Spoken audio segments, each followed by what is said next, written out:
ఈరోజు మనం ఈ వీడియోలో టెన్సెస్లో చాలా ఇంపార్టెంట్ అండ్ టిపికల్ టాపిక్గా భావించేటువంటి టెన్సెస్ గురించి తెలుసుకుందాం. సింపుల్ ప్రజెంట్ స్ట్రక్చర్ అండి. Subject plus V1 plus object. V1 plus object వస్తాయి. ఇందులో సబ్జెక్ట్ ఫామ్స్ ఏమున్నాయి? ఐ, వి, యు, దే ఉంటే దానికి V1 వస్తుంది. అలాగే ఈ, షీ, ఇట్ వస్తే ఎస్ కానీ ఈఎస్ కానీ ఐఈఎస్ కానీ వస్తుంది.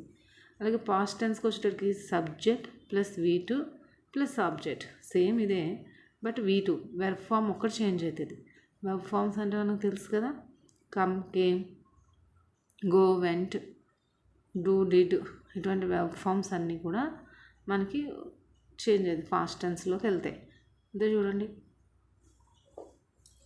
నెక్స్ట్ ఫ్యూచర్ టెన్స్లో subject plus will or shall plus V1. మరి ఫ్యూచర్కి వచ్చేటప్పటికి ఐ షెల్ అని ఉపయోగిస్తాం. అలాగే ప్రెజెంట్ కంటిన్యూస్లో subject plus V1 plus ing form continuous వచ్చినప్పుడు మనం ఇంగ్ ఫామ్ ఉపయోగించాం. ఇక్కడ చూడండి, ఐ, యామ్, యూ, దేకి ఆర్ వస్తుంది. ఇది ఐ అనేది సింగులర్ కాబట్టి యామ్ వచ్చింది, ప్లూరల్కి ఆర్ వచ్చింది. అలాగే ఇక్కడ సింగులర్స్ చూడు, ఈ, షీ, ఇట్ అనే సింగులర్స్ ఉన్నాయి, వాటికి ఈజ్ అనేది ఉపయోగించాం.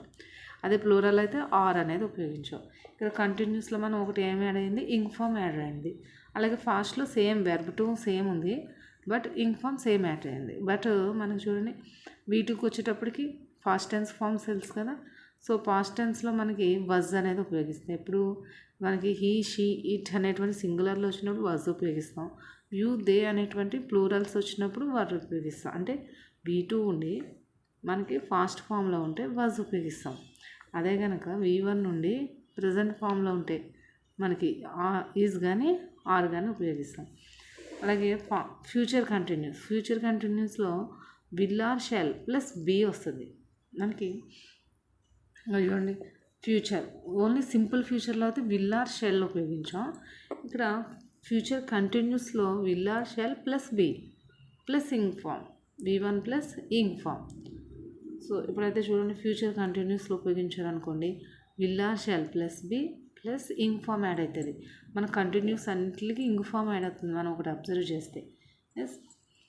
నెక్స్ట్ పర్ఫెక్ట్ తెలుసుకున్నాం కదా.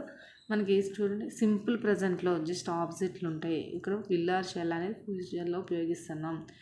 కంటిన్యూస్లోకి వచ్చేటప్పటికి ఇంగ్ ఫామ్స్ యాడ్ అవుతున్నాయి. ఫ్యూచర్ కంటిన్యూస్కి బీ ప్లస్ ఇంగ్ ఫామ్ వచ్చింది. నెక్స్ట్ పర్ఫెక్ట్ టెన్స్ అనగానే ఇక్కడ మనకి ప్రజెంట్ పర్ఫెక్ట్ టెన్స్ చూద్దాం. Subject plus V3 plus object. V3 తెలుసు మీకు, గో, వెంట్, గాన్, ఇటువంటి V3 ఫామ్స్ ఉంటాయి కదా మనకి. వెర్బ్ త్రీ ఫామ్స్ ఏవైతే ఉన్నాయో వాటిని V3 ఫామ్స్ అంటాం. సో ఆబ్జెక్ట్ ఇక్కడ చూడండి, ఇక్కడ కూడా సింగులర్ వర్డ్స్ అని చూడండి, I, we, you, they, have ఉపయోగించాం. హీ, షీ, ఇట్కి హ్యాస్ ఉపయోగించాం. అలాగే ఇక్కడ చూడండి, మనకి ఏదైతే ఈ సింగులర్లో వచ్చినట్టు ఇక్కడ ఎలా చేంజ్ అవుతున్నాయి. ఇక్కడ వజ్ వర్ ఉపయోగించాం, ఇక్కడ ఈజ్ ఆర్ ఉపయోగించాం. ఇక్కడికి వచ్చేటప్పటికి హ్యాజ్, ఈ, షీ, ఇట్కి హ్యాజ్, అలాగే ఐ, యూకి హ్యావ్. ఇక్కడ మనకు అర్థమైంది. Next past perfect. ప్రజెంట్ పర్ఫెక్ట్లో జస్ట్ ఆబ్జెక్ట్. పాస్ట్ పర్ఫెక్ట్కి వచ్చి పాస్ట్ టెన్స్ అయిపోయింది, సో హ్యాడ్ అనేది చేసాం. అలాగే ఫ్యూచర్లో మనకు సేమ్ విల్లు షెల్లు. ఇక్కడ బీ ఫామ్ బదులు ఇక్కడ ఏమొచ్చింది? హ్యావ్. పర్ఫెక్ట్ టెన్స్లో మనకి హ్యావ్ ఫామ్ అనేది వచ్చింది plus same V3. Present perfect continuous. ఇక్కడతో పర్ఫెక్ట్ టెన్సెస్ చూసాం కదా. ప్రెజెంట్ పర్ఫెక్ట్ కంటిన్యూస్ అనగానే మనకి ఏమొస్తుంది? ఇంగ్ ఫామ్ వస్తుంది. అలాగే ఇక్కడ హ్యావ్ తర్వాత హ్యావ్ బీన్ వచ్చింది. ఇక్కడ హ్యాజ్లో ఉపయోగించాం కదా, హ్యాజ్లో వీటికి బీన్ అనేది యాడ్ అయ్యింది. ఇక్కడ కూడా చూడండి, మనకి కంటిన్యూస్లో బీ అనేది యాడ్ అయింది కదా.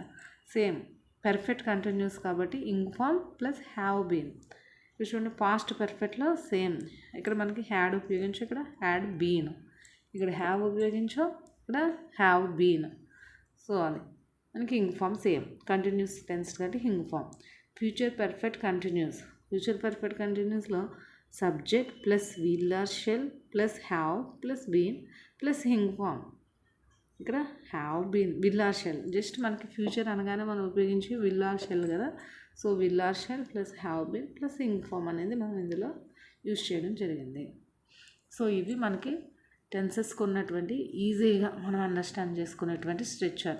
సో ఈ స్ట్రక్చర్ ఫస్ట్ మనం నేర్చుకున్నట్లయితే టెన్సెస్ అవి ఏ సెంటెన్స్లో ఇస్తున్నారు, వాటిని ఎలా చేంజెస్ చేయాలనేది చాలా ఈజీగా మనం అండర్స్టాండ్ చేసుకోవడానికి ఇవంతా కూడా ప్రాక్టీస్ మేక్స్ పర్ఫెక్ట్. సో ఇవన్నీ కూడా ఒక స్ట్రక్చర్ మనకు ఫస్ట్ బ్రెయిన్లో ఐడియా ఉంటే వీటిని ఎలా చేంజ్ చేయాలి, ఎలా చేంజ్ అవుతుంది, అసలు ఏ సెంటెన్స్లో ఉంది, ప్రజెంట్లో ఉందా, పాస్ట్లో ఉందా, కంటిన్యూస్లో ఉందా, ఏ టెన్సెస్లో ఉంది, ఏ టెన్స్కి చేంజ్ చేయమన్నాడు అనేది మనకి ఒక ఐడియా వస్తుంది. సో ఇది మీకు చాలా యూజ్ అవుతుందని అనుకుంటున్నాను.